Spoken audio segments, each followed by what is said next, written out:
Hello again, Sandwich and Cape Cod. I'm Greg Anderson. If you vote, you will want to pay attention to the next 30-40 minutes of this program.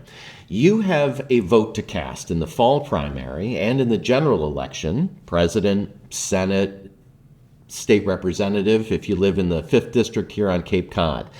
You have a choice between incumbent Stephen Exaros, who is a Republican, and my guest, his challenger, Owen Fletcher, who is running as a Democrat. How are you, Owen? Good to see you. Doing well today. Thank you for having me. Yeah, well, thank you for coming in. And we have not met. We've spoken on the phone. And tell me a little bit about you. What is bringing you to this race? Well, the first thing that brought me to this race is after the census, the 5th Barnstable District was redrawn, and where I live in Barnstable was drawn into that district. So before that, I was represented by somebody else. Mm-hmm. So I took a look at the state representative that I had, did a lot of research. I work in government. I see him a lot. I'm aware of the things that he does, and got a gnawing sense that some of the priorities that I have, some of the things that I like to see while being worked on by him were not the priorities that I would have and weren't being worked on in the way that I would work on them. And so I've spent my career in public service, 8 of those years working for state representatives. And so when I found out that nobody ran in 2022 against him, mm-hmm. I did some research and started talking to some people. And after a long time and a lot of research, the conclusion that I came to is that I had something to offer and that the district deserved a choice, and I wanted to give them one. I love a contest. And it's good when someone is running and there's kind of ups the game a little bit in terms of here in Sandwich we have one contested race in the May election. Every other seat that is open has enough people to fill them. But we have one, which is the moderator race. So I love a good contest. But Owen, tell me about where do you work? What do you do? Well, right now I am the clerk and only employee of the Cape Cod Regional Government. That's Barnstable County's legislative branch, the Assembly of Delegates. So That is one delegate from each town. Primarily they deal with fiscal issues, but really all regional issues from a legislative side. So I've been doing that for the last 3 years. And before that, I worked for the county commissioners and the county administrator in the commissioner's office. Okay. So you've been in this politics, sphere for a while now. Oh, I mean, that's just the regional side. So I've spent about 8 years working in state government, including 4 state reps directly for legislative leaders, worked as a committee aide, worked as a researcher. So yes, I mean, this has been my whole career. Okay. Where are you from? I noticed that you said you came here about 10 years ago. Well, I'm from northern New Jersey, right outside of New York City. So it's about a 10-minute drive from Newark Airport, if you've ever flown through there. Yeah. About a 20-minute drive from the Holland Tunnel with no traffic. So I came here 10 years ago because I visited a lot, and I wanted my children to grow up here instead of in northern New Jersey, as much as I loved it. Yeah. So I'm interested in that because you do say in your material that you wanted to provide your children with a better life. What is that Cape Cod life that you have or want? Well, I mean, some of that for me is, even though it's not like that for everybody on Cape, it's a lot more idyllic here than it would be in an urban area. Mm-hmm. It's a different pace of life. The people here are very welcoming. Tourism's our biggest industry. And so it's a different kind of feeling. I mean, Hyannis can get urban. There are little spots near Provincetown that can seem somewhat urban, but by and large, this is a more suburban, a more rural area. But more than that, I mean, people come here from all over the world every year to vacation. Yeah. And it doesn't stop being a great place when they leave. And so, I wanted my kids to be able to take part in that, to grow up here all year round and not have some of the concerns that I had growing up. Yeah. Well, and we have better sports teams up here. I'm just saying, Owen. Not going to disagree with that. All right. Good answer. All right. So back in December, you announced. Yes. And tell me how the campaign is going. I mean, I think the campaign is going very well. It's early, so it's kind of hard to get people invested in thinking about November. But for me, a campaign like this is talking to as many people as you can from all different careers, backgrounds, walks of life, municipal leaders or stakeholders of any variety. And I've had a lot of chance to do that over the past few months and get out on some doors and talk to voters. It's nice to talk to activists or town committee members or officials, but really meeting people where they are, wherever those events are, or even at their homes, and asking them, what do you want to see from government? What do you want to see from your representatives? So to me, that's the most important part of this. And the more you do it, the longer you do it, the better you'll be at being able to represent those people if they choose you. Yeah. You were quoted back in December when you announced in the Sandwich Enterprise. You said, "I'm running because we need a representative to be laser focused on the right issues to meet our biggest challenges.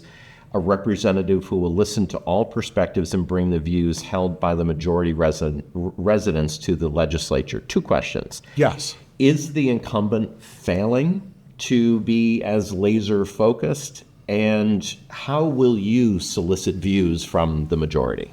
Well, I mean, I wouldn't use the word failing, although you did ask failing to be laser focused. I mean, I think that if you look at the issues that the incumbent focuses on, whether it's very heavily on law and public safety, veterans affairs, immigration, gun control, more cultural issues, those are important issues. Law and public safety is very important. The first committee I staffed back years ago was law and public safety. I did it for a couple of years.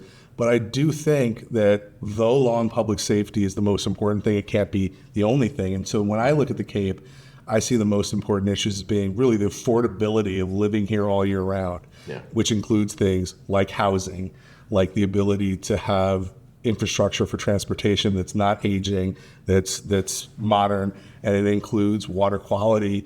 These are issues as well that are of utmost importance to people who live on the coast, to people who live in a place where water is vitally important. And so I think for me, I would like to have representatives that are also focused on those issues. And it's not that law and public safety, or certainly people who have served the country as veterans, it's not that their issues are not important. It's that there's something broader. There are other issues that are also important. So I think that's part of it. But I also think that you have a responsibility to take a look at the views of the people that you represent and represent kind of where you find most of them to be, and maybe not what your personal views are. So when I look at a representative of mine who is one of 16 people in the state legislature to vote against the Second Row Act to protect reproductive rights, or votes against climate change legislation, or just recently votes one of 8 legislators to vote against transparency in pay so that we could determine how people could be paid equally. I could keep going. I mean, he's the prime sponsor of legislation in Massachusetts to have a new constitutional convention of the U.S. Constitution.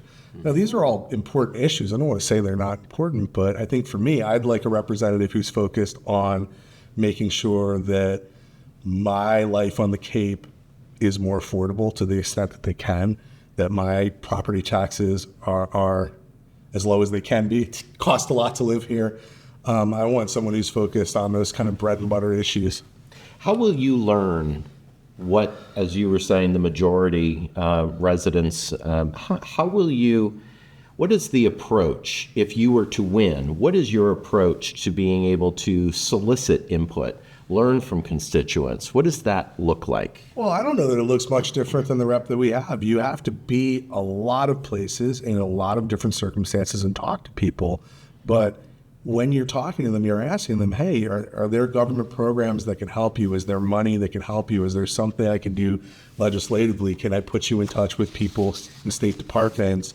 And really connecting that contact with people with the work that you do day to day in the Capitol. And so it's having an open mind, talking to people, soliciting views, but it's that next step where you put those things that you find together and talk with colleagues and see, how do I address these things in the laws that I'm working on? How can I find money for these things in the state budget? I mean, I think that's key. So, I mean, it's never been easier for people to stay in touch. Right?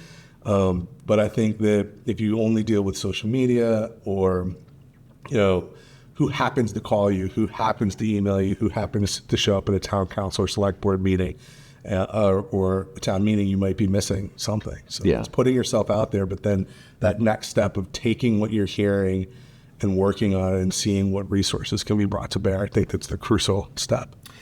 This district, it covers Barnstable, some of Barnstable, some of Bourne, all of Sandwich.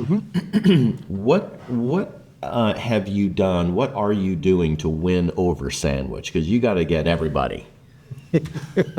Absolutely, and I mean, this is going to be an election year where you're going to see everybody who's kind of interested come out.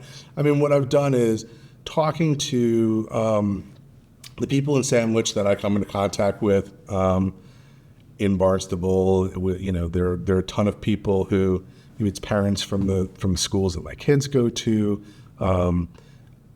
and talking to business owners here and community members here. And I think you said up top, I'm a Democrat town committee members here. And average citizens here, and talking to them and trying to understand the character of the town. And then there are things that you can do that are a little less fun, like going and reading comprehensive plans and old newspaper articles and thinking about it and going through the statistics. I'm lucky in working for the county that there are a lot of resources that I come across in briefing the people that I work for that make it a little easier to try to understand. I've always understood the Cape as a 15-town thing. I learned about it from working for the county. So thinking about it in that way, and not just your village and not just your town, kind of is what I do for a living every day. So. Yeah, got it. Okay. We're a pretty, we're predominantly an independent voting commonwealth. Yes. 60-something% are independent. Next in line are Democrats and a little bit of Republicans. When you look at Sandwich, that appeal to the independent voter, or even in the district, not just Sandwich, but if you were to look at that independent voter, one who will say, perhaps they're a little jaded on the whole federal, the Trump-Biden, Democrat, Republican, the divisiveness that we have. How do you, as a Democrat, win over those independents or even Republicans who are saying, I'm not going to vote on party line, I want to vote for the right one? How do you appeal to them? Well, you try to convince them that you are the right one. No, I mean, a lot of the issues that we're talking about for Massachusetts or for the 5th Barnstable District, whether you have money for new bridges is not a partisan issue. Whether there's enough housing for people is not a partisan issue. The level of government aid and local aid that Sandwich or Bourne or Barnstable gets in the budget is not a partisan issue. Now, it can become partisan, and in that sense, we've got a House of Representatives of Massachusetts with, I think it's 135 Democrats. I think that if you focus on the things that people are interested in, not what you might be interested in, not what your party platform might tell you that people are interested, but you literally go to their doors and ask them, what are your concerns? And when you do that, what I find, whether it's Barnstable or Bourne or Sandwich, is that some people reach for a partisan issue quickly, but the ones who take a moment to think about it, what they tell you is, I'm concerned about my taxes. I'm concerned about making my next mortgage payment. I'm concerned about the schools. Even when they talk about more partisan issues, that's really what's behind their concern. They're talking about resources. They're talking about their ability to make it here. And I think that part of the Commonwealth being so filled with independent voters is that people are willing to look past. They might vote for a Democratic rep and a Republican governor. It happens all the time here. You see very large majorities in the legislature for Democrats, but whether it's Governor Weld or Governor Baker or Governor Cellucci, a history of moderation and voting for people who have the tone and the ability and the competence to get the job done. So I think if you meet people where they are and you're concerned about what they're concerned about and have something to say about it rather than telling them what you think about a partisan issue, it goes a long way. And I have faith in the residents of Sandwich and Bourne and Barnstable. I have faith in the voters to make the right decision. Let's go to some of these issues. Sure. Let's talk about the bridges, transportation. We're looking in the summer months an average of about 55,000 cars going over the Bourne every day. 75,000 Sagamore. We have a structurally deficient bridge, pairing of bridges. They need work, but we need funding in order to get that. If you were to become our next state representative, what would you do as it relates to addressing the bridge issue, both funding and also just the logistics of replacement? Well, I mean, the first thing I'd do if I was lucky enough to be chosen by the voters of the district is ask to be on the Joint Transportation Committee. That's what I mean when I talk about it. It's not really my agenda. I can't think of a larger, more fundamental issue for both this district and the region than making sure that the reconstruction, the replacement of those bridges is done right. And so part of it is you've got a limited amount of political capital, a limited amount of energy, and it's what do you put forward as your priority. So for me, that means asking to be on the Joint Transportation Committee. Senator Moran, the entire delegation, has done a good job of pulling together regular meetings of stakeholders. There's a Cape Cod Canal Bridge Task Force that the Cape Cod Commission is involved in. So it's going to those meetings, living those things daily, being in touch, being a conduit of information for residents who use the bridges, residents who live near the bridges, and helping to be part of that clearinghouse. But in terms of the funding, man, when you start talking about $4 billion. I mean, so one of the things that really concerned me in doing research on the bridges was we had an application into the federal government under Governor Baker that failed for lack of state funding. Now, I'm sure everybody's doing the best that they can do and doing all the research and working hard, but that's concerning when you say, wow, the price of the bridges went up, we had an application in, it failed. Why did it fail? Well, according to information from our federal legislative delegation, it was dead on arrival because no state funding had been allocated for it. I mean, now you see that there's $700 million in state bond money promised, other sources of funding that the governor and the legislature put aside money for. We just got it's $372 million award. But this is going to be a long process. Now we're talking about a phased approach. It's not going to just be the Sagamore. Once we get that done, we're going to have to find funding for the Bourne bridges as well. So it's working with your federal partners, working with your state partners, but recognizing this is crucial, this is critical. And, the last thing I want to see is more gasoline tax or tolling. And I absolutely do not support tolling that's going to affect residents or workers.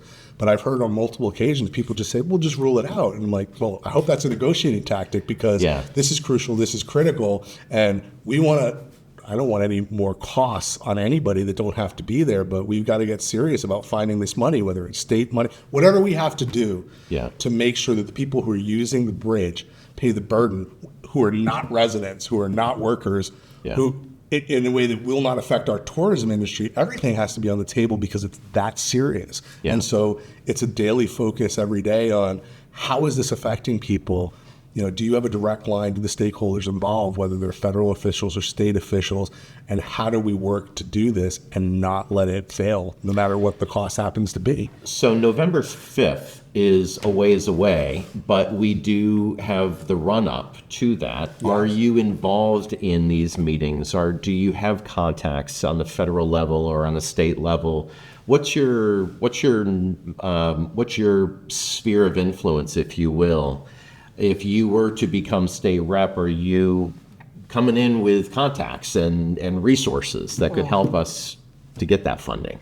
Well, I'd say yes. I've spent my entire career in government. That includes the last 7 years working for the county on regional issues. I have extensive contacts in terms of delegation staff or people to reach out, but more it's the knowledge of knowing how government works and having been in that role before where you're that conduit between elected officials and other elected officials and staff members, and knowing who you have to call and how you need to operate so that you have the credibility for people to talk to you so that people will call you back. I mean, I think that comes from a career of experience. I mean, it's interesting because especially working for the county legislative body, you're a generalist, whatever issue, 15 members, whatever they happen to be interested in doing. And so, learning how to do that is not something I have to do on the job. I kind of have done it already. And if I have a delegate, or before it used to be a state representative or a committee member who says, I need some information on this, go get some. I mean, that's been my job for the last 15 years. Yeah, got it. Let's talk about guns. Specifically, I'm interested in the Joint Base machine gun range.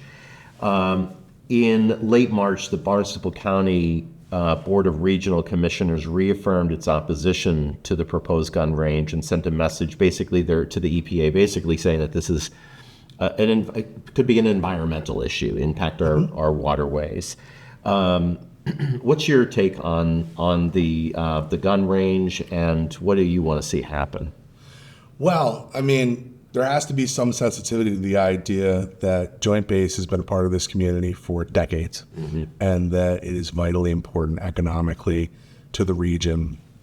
And so that's a starting point. However, we sit on a sole source aquifer. There's been damage to that aquifer because of the base before. It's been cleaned up. It's being cleaned up. Hasn't been cleaned up. I was going to say, it's still in the process. And billions of dollars, hundreds of millions of dollars cleaning up. And so you have to balance those things. But to me, if I see evidence, and there are draft reports to the EPA, there are certainly people who've done studies. I know the county health department has looked into things as well.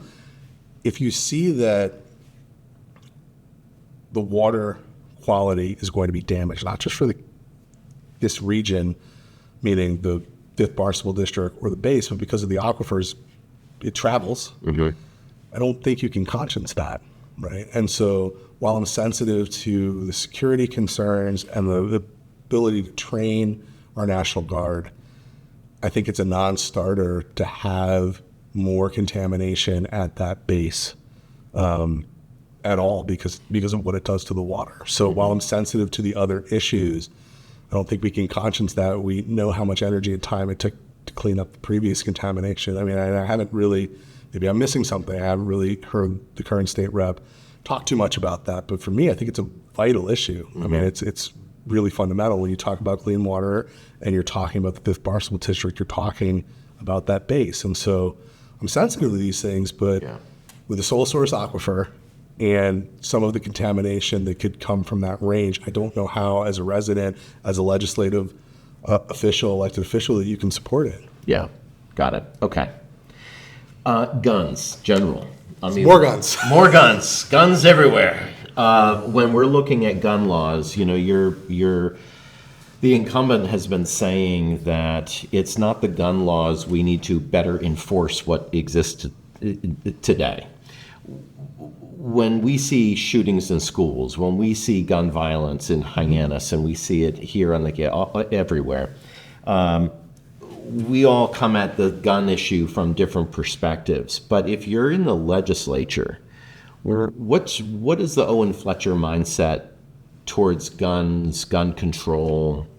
So, I mean, it's very interesting for me because I grew up in a very urban area. Yeah. And I grew up in a house with gun owners and people who had registered guns that made me feel safer. And I was also in neighborhoods and communities where I was worried about gun violence that made me feel less safe, right? So, when I look at it, and I'm a lawyer by training, I went back and read some Supreme Court cases, took a look at it, really thought about it.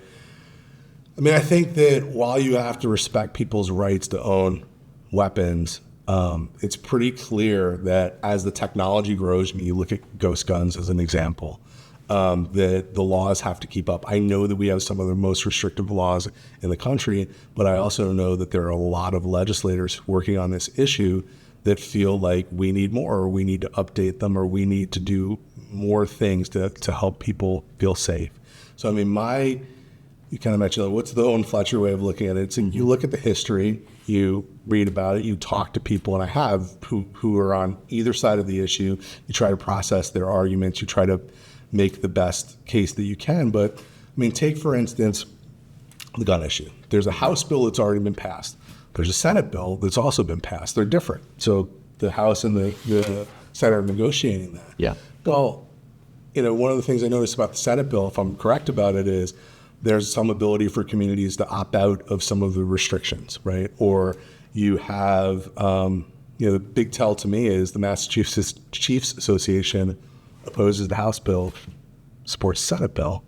And so my take on a lot of these things is the devil is in the details, and you can work out compromises as long as you're listening to the stakeholders, you're addressing their concerns. But I know that my state rep, our current state rep, has spent a lot of energy opposing these bills. And when I say these bills, they're main pieces of legislation, but there are a lot of bills in there.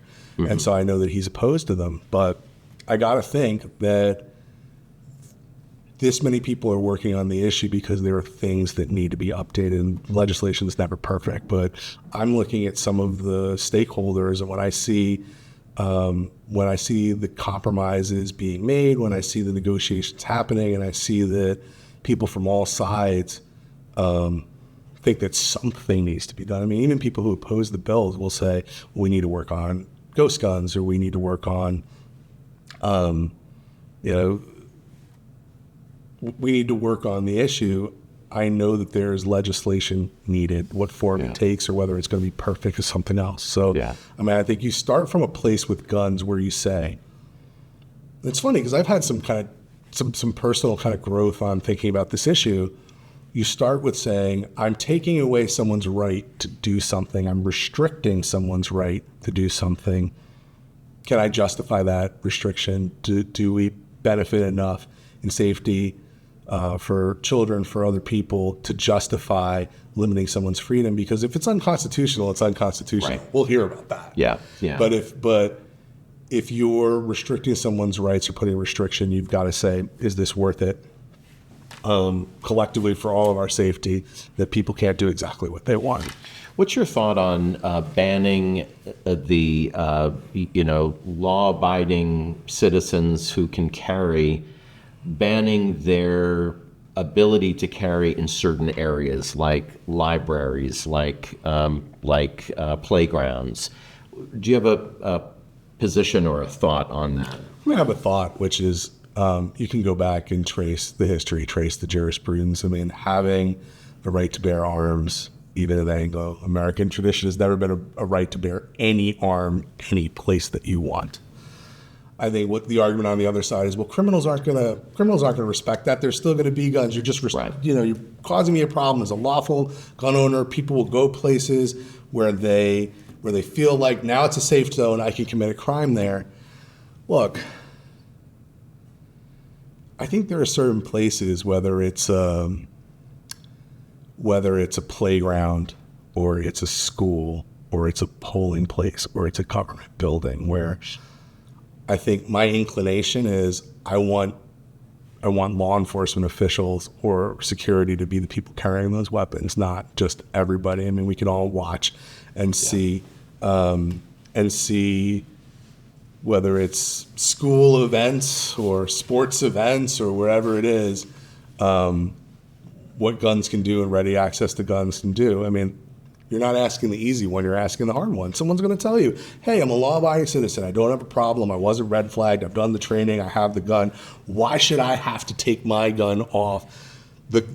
I'm law-abiding. I'll do it. The guy who's not law-abiding isn't going to do it. Isn't that guy the problem? Yeah. And so, I'm sensitive to it, but, I also think there are some places that maybe we shouldn't be carrying weapons unless we're also wearing a badge or security. Migrants, immigration. Here on Cape Cod, the big discussion is we're bringing people in. Mm-hmm. They are not citizens. We are housing them here. Do we have the infrastructure? Do we have the means to support them? Your challenger says that, or your opponent says, I think I'm the challenger. You are the challenger. Yes. The right to shelter law, Yes. which exists right now, is being used for more immigration purposes than it is for its original intent. Can you talk to me about that right to shelter law? You're an attorney. I mean, you know what it is. Is it being abused as he is suggesting? And separately, what is your take on immigration as it relates to this district in the Cape? Well, I mean, first of all, it's not, I think saying it's being abused is really a bad way to put it. I wasn't around in the early 80s, and I'm not in the head of the people who made the law, but I think part of the intent of the law now is to make sure that children are not sleeping on the street, right? This isn't everybody. This is women who are pregnant and families with children. I think the other thing to keep in mind is if you came to this country illegally, you're already ineligible for the law in the first place. So this is a law that is designed to deal with people who were let into the country legally, humanitarian paroled in from places like Haiti, from places like Venezuela, while they wait for their asylum hearings or whatever it is that they need to determine whether they can stay. And so that's kind of my starting place for some of these things. Now, it doesn't get to the real issue, which is, can we afford to pay for that? Right. And I'm not sure. I mean, I think you see this in the House bills, especially, and struggling to deal with the governor's supplemental funding request, struggling to deal with how quickly the money is running out when people are being sheltered. But I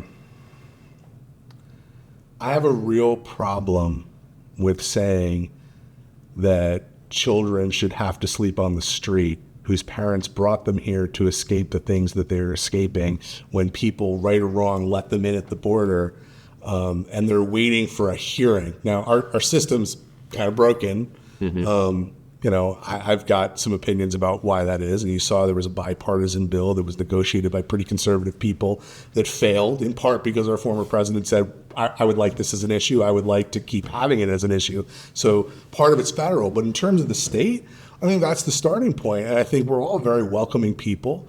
We'd like to help everybody. I don't know if we have the money to do that. Yeah. But I think to say it's being abused or that wasn't the intent is to keep children off the street. And if there's only enough money for the people who live here, then fine. With a heavy heart, you get backed in that corner and you do that. But I don't think the answer is to say anybody whose parent is not a citizen, any child, just because they're not citizens, ineligible for this program, because I don't think people are coming because our laws are lax. You can look all over the country and see that, we see a lot of Haitian migrants. We're the third largest Haitian population, I believe third, certainly one of the largest in the country. That's why they're coming here. And so people are going to come regardless. So my question is, if you take away the benefit, what do we do? Right? Do you accept a situation like Mass and Cass in Boston? Do you want people sleeping on the street? And so finding ways to do it as inexpensively as possible, or recognizing what our limitations are. I mean, that's the issue to me. Yeah. But I think there's this tendency to want to say, well, we have people here who need things. We certainly do. Yeah. We have people who, we have veterans who need things. We have people with mental health who need things. I think when you talk to people, they'll tell you, I'm not a bad person. I'm not a racist person. I'm just concerned, and I don't think it's fair that people are showing up here and getting things that people who have been here their whole lives are not getting. And my answer to that is, yeah, that's true, and we should work on that. Yeah. Right? The problems that, take veterans, for instance. I think you could just as easily say, why don't we put in a piece of legislation to give veterans the right to shelter instead of taking the right to shelter away from people based on their citizenship status, right? Or you can work on the law to create that benefit for other people. And what that's nice, but how we pay for it? Well, I mean, the answer is we better figure this out. Yeah. Right? And because if you have people who serve their country, or really anybody who's living on the street, then maybe some of the other things we need to take a close look at so that we can make sure that people have the basic necessities of life, unless you want to see people sleeping in cars or sleeping in tents. And so to me, that's an issue. Like, I'm not unaware of that's where it's coming from. When you see someone and you say, yeah, I know they need help, But this person living right next to me, who's helping them? But I don't think it's an either or. It doesn't have to be. Yeah. If it winds up being, then it winds up being. But I don't think you can look at it that way, and I don't think we should be pitting people against each other if we don't have to. Let's talk about, as it relates to housing. In your campaign material online, Yes. you say people don't have enough places to live, homes cost too much, rent is too high, children can't find their own places to live when they grow up, and you reference the need for employment housing, clearly an issue here in the Cape. These are all, I mean, we've been dealing with this for a long time, but house prices are going up, especially in the 5th Barnstable District. If you were to become state representative, how would you address some of these issues of it's just too damn expensive to live in your district? Well, let's do in terms of housing or just in general? In general. In general. Well, I mean, I think a lot of it, and you look at Governor Healey's bond bill, right? And so what are some of the things in there? More and different regulations about accessory dwelling units, more money for gap funding for projects, the ability to put a realty transfer tax on sales above a certain point. I mean, there's a toolkit, right? And so what I'm after, again, is you make it a priority. So if you're a state rep, you're one of 160, right? And you have only a certain amount of stuff that you can do, but it's trying to find sources of funding in the budget, right? So you're talking about working with similarly affected communities and legislators from those communities to change the Chapter 70 funding formula, to look at how we're getting money from Chapter 90, to look at government aid in general, and figure out how do you supplement, how do you give municipalities the tools to supplement without just putting the money straight to homeowners. But in terms of building housing, it's a kind of a public-private partnership. You can work on zoning, you can work on creating the conditions where people want to build, but you also have to give some help to developers in the real estate community to make it more affordable. When I talk to people who do this for a living, they'll tell you it doesn't really matter how many units you build if people from all over the world can buy them and you're producing them at $700,000 a unit. They're not going to be affordable when you make them no matter how many you build. Yeah. Right? And so it's creating the conditions for that. But in terms of affordability, look, every dollar your state representative can get you from the state government out of the state budget is a dollar that you don't have to spend in town taxes. And so it's looking at that. I mean, in doing some of the kind of research to prepare for this, I was looking at some of the funding that Sandwich, that Bourne, that Barnstable received, and looking and seeing that we got I think it's somewhere between $1.5 and $2 million in money from the state to deal with roads, supplemental to or as part of Chapter 90 that was directly from the Fair Share Amendment and the millionaire's tax. Well, the state rep who represents us opposes that. We need the funding. We got the funding, right? It's looking for funding sources. I mean, if ultra-rich people are being taxed and that money is going to help communities so that people who own homes who are trying to make their next mortgage payment don't have to pay every last cent for the roads, that's part of having a state government, right? And so looking at funding sources, like you have to spend it wisely. You can't tax rich people too high, they'll just leave the state. I mean, we know what the constraints are. Right. But it's looking in imaginative ways and creative ways for more funding, because most of the answer to these problems is going to come down to money. I mean, people know what causes pollution to freshwater. People know that building is too expensive and we need more units. Where's the money going to come from? Yeah. Yeah. Drugs on the Cape. Yes. Big issue. Always has been. What needs to be done to curb this opioid, crisis that we have on the Cape? Oof. I mean, And answer me in 4 words or less. No, I'm kidding. more money for treatment. No, I mean, it's the underlying issue. I mean, I think we have laws for a reason, and we need to give law enforcement the tools to deal with them, but that's that's on the punishment end. You're not dealing with the drivers of what make people want to go out and use opioids, for instance, or other drugs. And we live, right on the ocean. You're not going to stop every shipment from coming in. Right. And so I really think the answer is treating it, especially for people who are using it, treating it like the health issue that it is, and making sure that if people are willing to get help, that there are beds available, that there are programs available, that people have the resources they need. Do you feel we don't have enough of that right now? Absolutely not.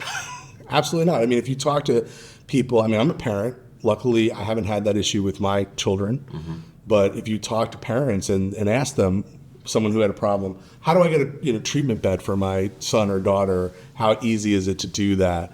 Where do you have to go? I mean, no, of course not. I mean, the answer is we don't have enough resources. And so you start to look at it and you go, where is this going to come from? And you do the best you can with the resources you have. But while enforcing the laws that we have and people who are putting drugs on the street, you're not going to solve the problem that way. People who want to use those substances are going to use them. You have to get at the underlying reason of why they're using them. Well, and it's a mental health issue as well. Absolutely. And we're not doing a lot to help the mentally ill. Are we doing enough? No, we're not doing enough. And I think that, when you think about what we just went through as a community, as a nation with COVID, I see it. I mean, my children spent 1.5 years out of school, and I see it in friends. I see it in my own life that we all have more work to do with mental health. And so you really hope that, listen, charity is important. What we do as individuals, the responsibility we take for ourselves is important, but we can't do it alone, and government can help. And government can't do everything for you. We don't have the resources, nor would we want to if we did. Right. The government can do more, give you the tools. I mean, we have legalized gambling now. We have people, cigarettes have been legal my whole life, and some of the money from that is used to pay for treatment, because we know these are things that are mental health issues. We've got to get creative. Right. We have to think about what we need to do to prevent the harm and get to the root cause of these issues. And no, we can be doing more. We can be doing more. Just as we wrap up, we're out of time. Wrap up. I know it flies by, doesn't it? I told you that.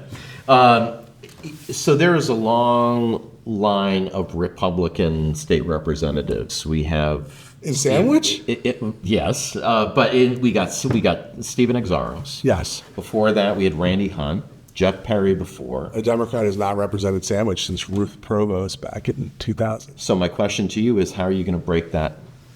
Well, my answer to you would be that it's not impossible for Democrats to win here. You've had Senator Sue Moran. We've had, just recently we had Sheriff Donna Buckley and DA Rob Galaboy. I know that Joe Biden won every precinct in this district. Joe Biden won all 3 towns in this district. And so what you said earlier about how the district is mostly unenrolled and independents, I have faith in my fellow residents. I have faith in my neighbors that they're going to vote based on who they think can best represent them in Boston, and not just on which party someone happens to be a part of. And so if you go out and you meet them and you try to convince them one-on-one, and you listen to them and you address the issues that matter to them, not the issues that may matter to you or that everyone thinks matters, I have faith that they'll make the right decision for them. Let's end on that note. My friend, Owen, such a nice pleasure to meet you. Nice to meet you as well. Thank you. Thank you for coming in. It is just one more opportunity for you to learn, get as much perspective as you can about those who are looking to serve our community. Thank you for joining me, and I'll see you soon.